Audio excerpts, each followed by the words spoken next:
So, but I want to jump right in to something that's real important right now. These are 5 things that every business is going to need to be successful.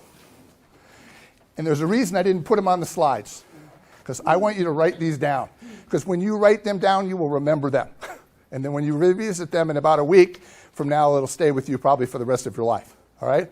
The number one reason that businesses fail, which is also the number one reason why people need they need to be able to be successful in business, is access to capital.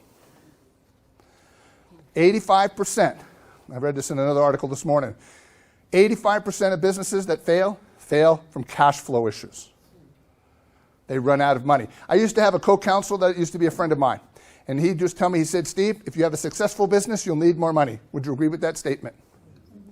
He says, Steve, if you have an unsuccessful business, you will need more money. Would you agree with that statement? So the deal is, the reason that access to capital is number one on this list is that unless you execute your plan exactly per the way you've factored it out, you will probably need more money.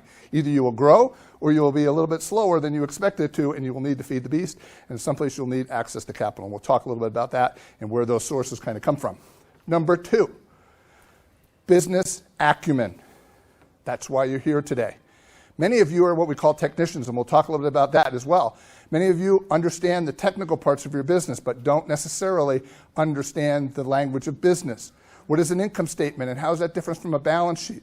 What is the difference between finance and accounting? These are some of the things that we'll try to talk about here today to kind of build up some of this business acumen. The role of the SBDC in your life right now is to be that partner to educate you on the business acumen part.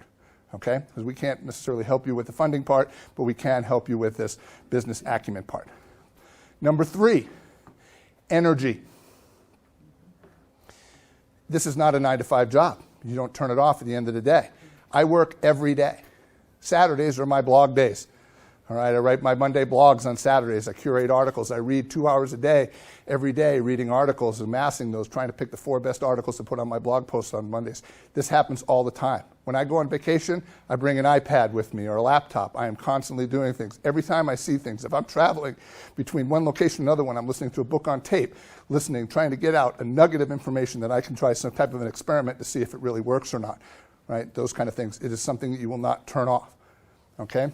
Number 4 is industry knowledge. Now, wait a minute. Some of you are probably saying, you're trying to tell me I could be in an industry and I don't really have to know a whole lot about that industry? And my answer to that is absolutely yes. Because, as we'll talk about in a few minutes, you're probably the technician. You probably know a lot about your industry. The problem is, like my dad used to say, if you're a hammer, everything looks like a nail.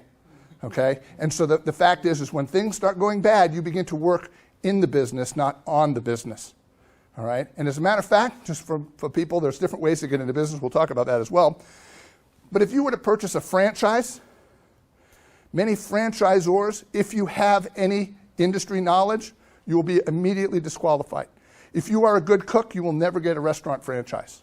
If you're an automobile mechanic, you will not get an automobile-related franchise. The reason for it is they give you the script. They give you the system. They don't want you reinventing it. I own a Wendy's restaurant. If I want to make breakfast, I don't have that option. Do you understand? So they do not want you to have any ability to understand the industry of cooking, because they're going to give you the recipe. They're going to tell you exactly how it's done because it's a repeatable thing. That's what franchise is all about. That's why it's number 4. And number 5, which is probably what many of you are here for, thinking, I have number 5, and I think I can build a business about that, and that is the idea. I have a great idea. I think I can start a great business. And what I usually like to share with people is I say, this modest invention right here is the ballpoint pen. This ballpoint pen replaced the fountain pen. The fountain pen had many problems. It only wrote in an almost purely vertical position. If you tapped on it a little bit, ink would drip out of the end of it. It had a lot of flaws. So you would think that the time that this ballpoint pen was invented and began to be marketed to the general community, that it would have just removed all the fountain pens on the planet and been replaced. How long do you think it took for the time from this invention to the time it reached mass appeal? 10 years. Anybody else? 20 years. 50 years. So the inventor who came up with this idea probably never saw a penny from it. He probably died long before he would ever have seen this. So most people I talk to say, listen, Steve, I got this great idea. And I say, how old are you? How much time do you have to get kind of traction? Because it does take a long time. We see things, Facebook, wow, it'll happen. But you don't realize it took 10 years for Facebook to become a common household name. Right? It takes a long time. There's perseverance that actually goes in there.